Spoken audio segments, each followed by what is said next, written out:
En décision médicale, il y a décision. Et décision veut dire trancher. C'est-à-dire on pourrait définir la décision comme étant une espèce d'interface entre la délibération, mot très important dans le domaine médical, et puis l'action. On ne peut pas concevoir qu'il y ait action sans délibération préliminaire. Mais ça, c'est valable pour quelque décision que ce soit. Alors la décision médicale, elle ne se limite pas à l'énoncé de l'indication thérapeutique pour un patient, auquel on a tendance à la réduire habituellement. En fait, tout le cheminement de la démarche médicale est traversé par des décisions. Décision de faire tel ou tel examen complémentaire, décision de recueillir tel ou tel symptôme. Et ça va jusqu'au geste opératoire pour un chirurgien, parce qu'à l'intérieur du geste opératoire, on est aussi obligé de prendre des décisions en permanence. Donc c'est un réseau décisionnel plus qu'une décision en soi.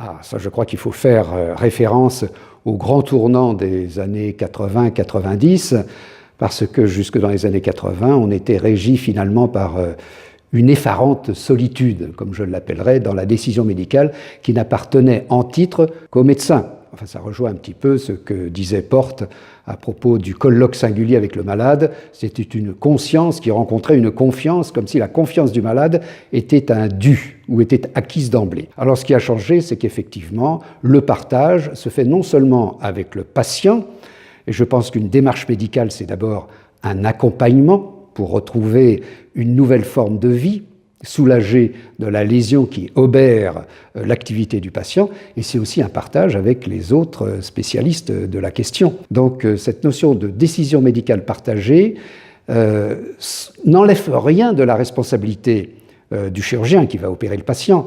Simplement, ça s'assoit sur une espèce de consensus qui intéresse à la fois, qui concerne à la fois le patient et d'autres membres de l'équipe chirurgicale. Même en exercice libéral, actuellement, on a affaire à des décisions médicales partagées avec l'ensemble d'un staff, parce que de plus en plus, nos collègues du libéral se réunissent en équipe.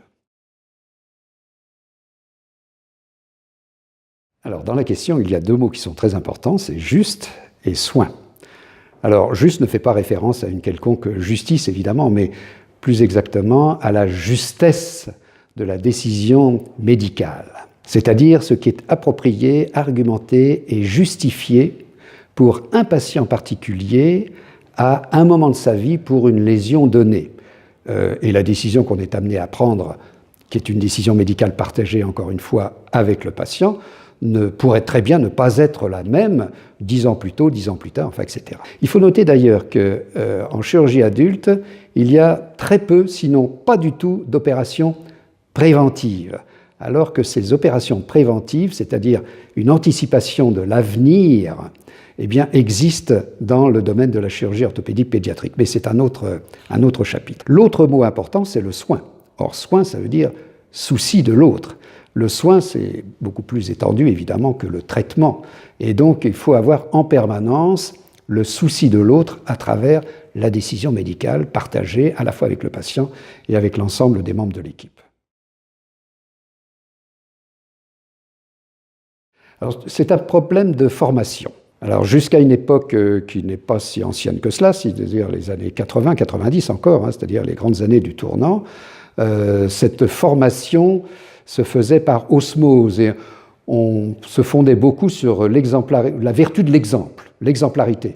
Mais il y avait quand même des services, même universitaires, où l'exemple ne devait pas être suivi au pied de la lettre, si j'ose dire. Et puis cette fameuse osmose qu'on surnommait assez pompeusement compagnonnage a été renouvelée actuellement pour la formation même des internes, pour apprendre ce qu'est une décision médicale.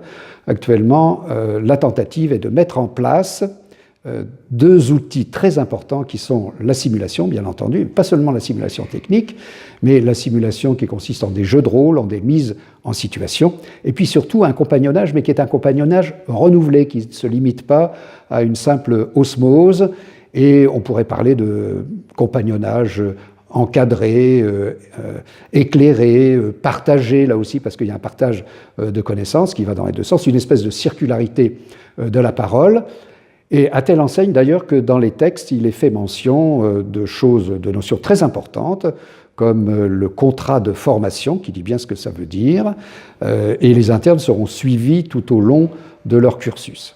Donc on peut penser là qu'il va y avoir une espèce de saut qualitatif dans ce qu'on peut appeler la décision médicale, c'est-à-dire en définitive le savoir-être, le comportemental du médecin vis-à-vis du patient.